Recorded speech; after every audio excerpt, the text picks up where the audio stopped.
Opening hook. What happens when a 34-year-old soldier defies the African Union, kicks out foreign military powers, nationalizes gold, and still grows the economy?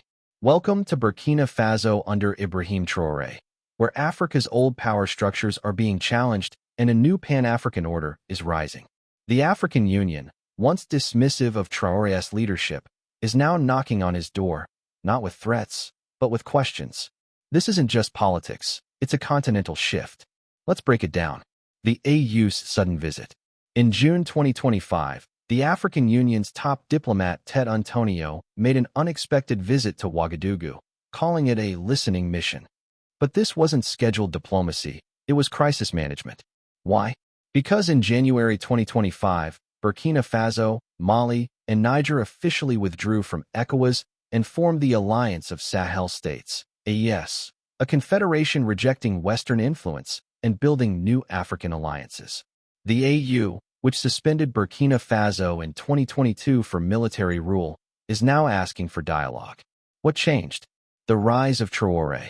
To understand this diplomatic U-turn, we go back to September 2022, when Captain Ibrahim Traoré, just 34, led a coup to remove Lieutenant Colonel Damiba.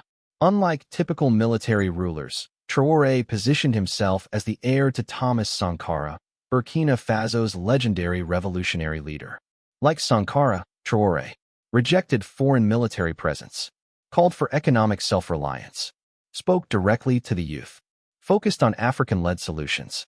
In 2025, Burkina Faso completed the Thomas Sankara Museum, symbolically connecting Traoré's revolution to Sankara's legacy. Economic independence versus dependency. So what really forced the AU to reconsider? Not just politics, economics. Since Traoré took power, GDP has grown at an average of 6.4% per year.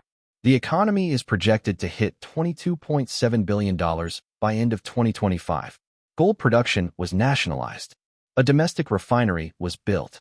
Over 11 tons of gold were collected in just Q1 of 2025. The first national gold reserve was established. Instead of begging for aid, Burkina Faso is building. The message is clear: African resources should serve African people. AES, a new African model.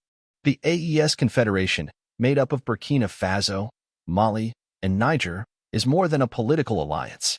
In January 2025, they launched a biometric AES passport, with Traoré receiving the first one. Why is this important? Because it breaks away from ECOWAS and symbolizes regional unity, economic integration, movement of people and goods without Western oversight. It's Africa integrating from the ground up, not through elite-driven institutions. Western panic, African shift. The AU, along with Western backers, now face a harsh reality. The old system is losing control. Youth-led revolutions are rising. Digital media is accelerating change. While Nigeria tries to lure these countries back to ECOWAS, Burkina Faso is launching 25-plus development projects. A modern airport, plans for nuclear energy, military cooperation with Russia.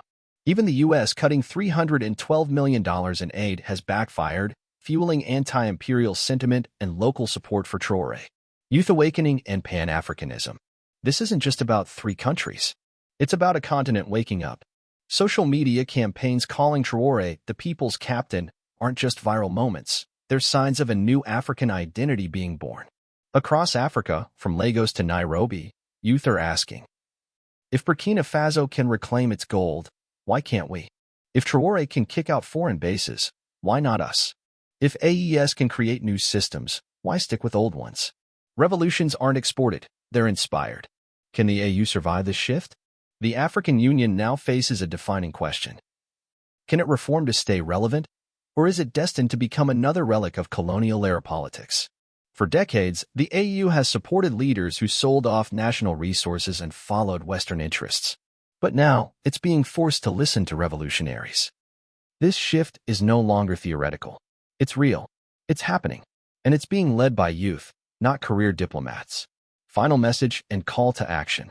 So now the question turns to you.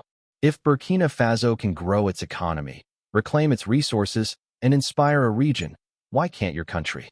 Let me know in the comments. Which African country will follow this model next? Can the AU actually evolve? Or is its time up? We are witnessing the birth of a new Africa. Sovereign, unapologetic, youth-led. This is Frontline Africa, and I'm Isaac Energita. If you value truth told through an African lens, subscribe, like, and drop your thoughts below. See you in the next one.